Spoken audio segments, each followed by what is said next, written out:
بسم الله الرحمن الرحيم. الرحمن علم القرآن خلق الإنسان علمه البيان.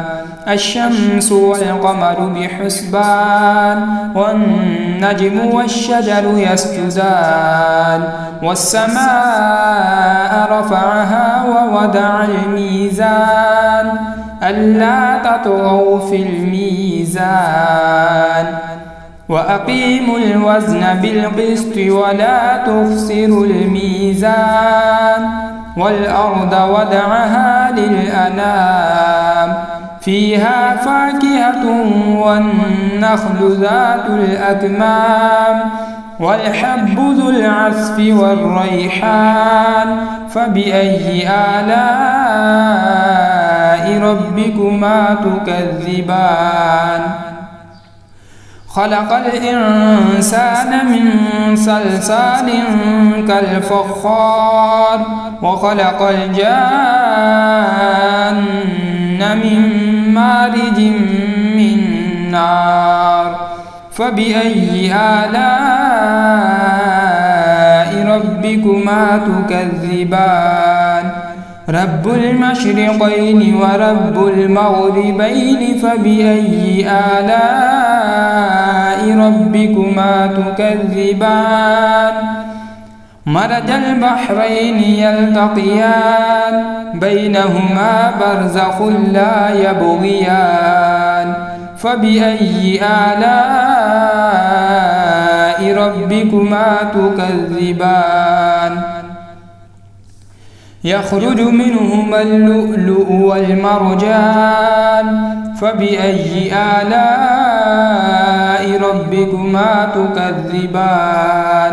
وله الجوار المنشآت في البحر كالأعلام فبأي آلاء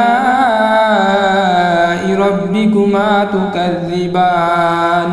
كل من عليها فان ويبقى وجه ربك ذو الجلال والإكرام فبأي آلاء ربكما تكذبان. يسأله من في السماوات والأرض كل يوم هو في شأن فبأي آلاء ربكما تكذبان. سنفرغ لكم أيها الثقلان فبأي آلاء ربكما تكذبان. يا معشر الجن والإنس إن استطعتم أن تنفذوا من أقطار السماوات والأرض فانفذوا لا تنفذون إلا بسلطان فبأي آلاء ربكما تكذبان.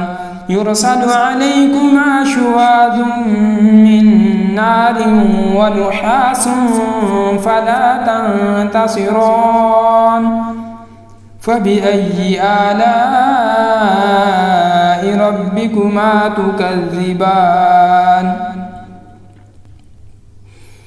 فإذا انشقت السماء فكانت وردة كالدهان فبأي آلاء ربكما تكذبان.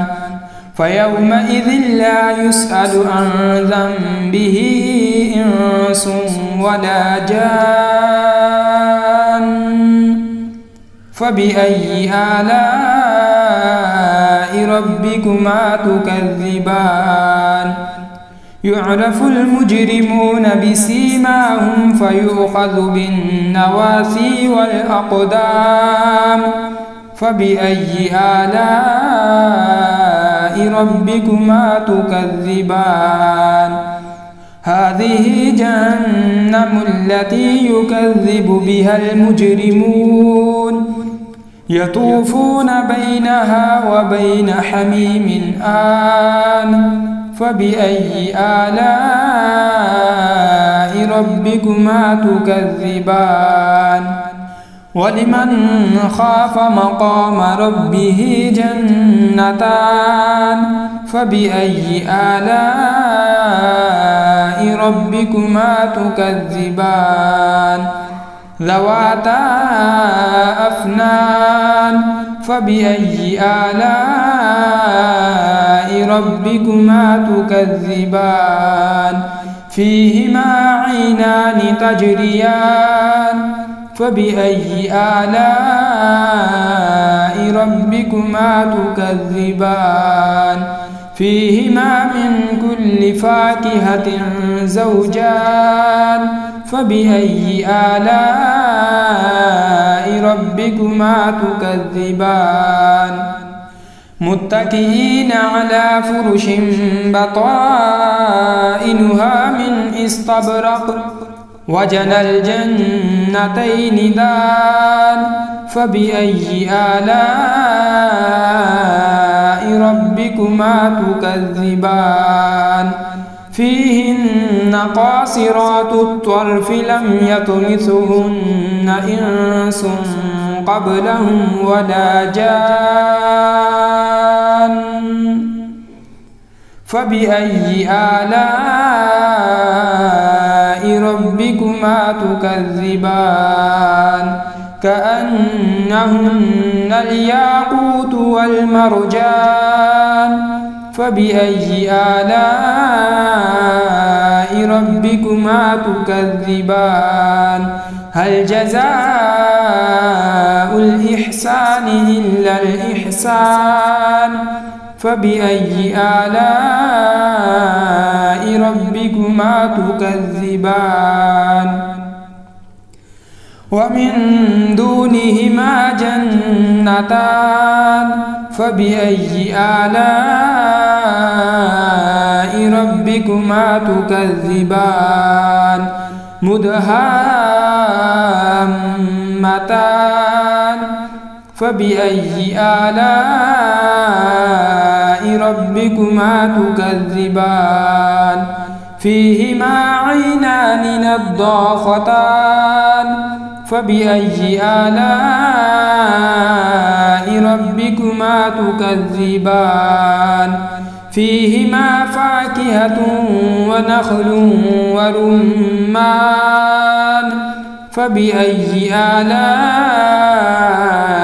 ربكما تكذبان فيهن خيرات حسان فبأي آلاء ربكما تكذبان حور مقصورات في الخيام فبأي آلاء ربكما تكذبان لم يطمثهن إنس قبلهم ولا جان فبأي آلاء ربكما تكذبان متكئين على رفرف خضر وعبقري حسان فبأي آلاء ربكما تكذبان تبارك اسم ربك ذي الجلال والإكرام